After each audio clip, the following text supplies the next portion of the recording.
साठी महाराष्ट्रातल्या शेतकऱ्यांसाठी जे केलंय ते आतापर्यंत काँग्रेसला त्यांच्या 50 वर्षाच्या राजकारणामध्ये शक्य झालेलं नाहीये. आज ज्या समृद्धी महामार्गाने आपण प्रवास करतोय तो समृद्धी महामार्ग म्हणजे आदरणीय फडणवीस साहेबांची मुख्य आपल्या महाराष्ट्राला ती देणगी आहे. आज कुठलेही इलेक्शन नसताना शेतकरी हित बघून कर्जमाफीचा निर्णय त्या ठिकाणी फडणवीस साहेबांनी घेतला. कालच माझी भेट फडणवीस साहेबांसोबत झाली आणि कर्जमाफी झाल्यानंतर सिबिलच्या संदर्भामध्ये एक शेतकऱ्यांकडनं सूचना येत होती.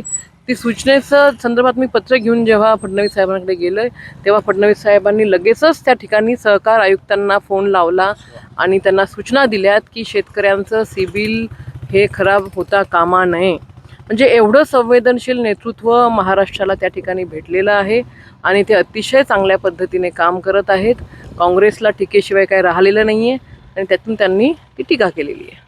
अनेकदा महिला राजकारण्यांवर टीका करताना किंवा टिप्पणी करताना राजकीय नेत्यांची भाषा घसरते, त्याचा अनुभव तुम्हालाही आलेला आहे. काय म्हणाल, याची काहीतरी परिसीमा किंवा याचं काहीतरी लिमिट किंवा नियंत्रण पाहिजे असं आपल्याला वाटतं? नक्कीच असलं पाहिजेत. राजकारण एकतर महिला ह्या मूळतः कमी आहेत राजकारणामध्ये आणि ज्या महिला आपलं कुटुंबाचा विश्वास संपादित करून जेव्हा राजकारणाच्या माध्यमातून समाजापुढे येतात त्यावेळेला नक्कीच अशा महिलांचा त्या ठिकाणी सन्मान झाला पाहिजे. दोन्ही पक्षांकडनं सन्मान झाला पाहिजे. टीका नक्कीच तुम्ही करा, परंतु ही टीका विचाराची त्या ठिकाणी असली पाहिजे, वैयक्तिक स्वरूपाची टीका असता कामा नये. आप कैसे दिखते हैं? हो, भारतीय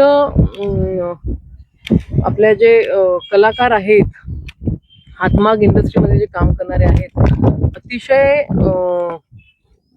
कलाकुसर त्यांच्या हातामध्ये आहे आणि प्रचंड मेहनत ते घेतात.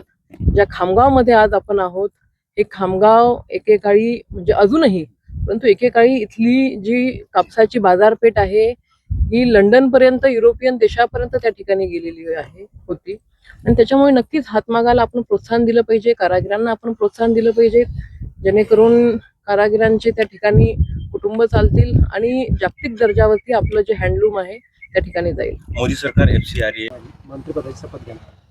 अहो, संजय राऊत स्वतःचा पक्ष सांभाळू शकत नाही. जे काही खासदार त्यांनी निवडून आणले होते खासदारी त्यांना सोडून गेले. स्वतःचा पक्ष न सांभाळणारे संजय राऊत भारतीय जनता पार्टीमध्ये काय करायचं आहे हेच ठरवू शकणार आहे का? आणि त्याच्याही वरती संजय राऊत भाजपबद्दल असे बोलले तसे बोलले. तुम्ही सुद्धा त्या ठिकाणी बातम्याला होता.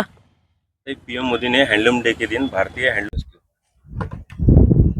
FCRA विधायक हे नक्कीच आलं पाहिजेत आणि मला असं वाटतं माझ्यापेक्षा खासदार महोदय त्या विधेयकाच्या संदर्भात अधिक चांगल्या पद्धतीने सांगू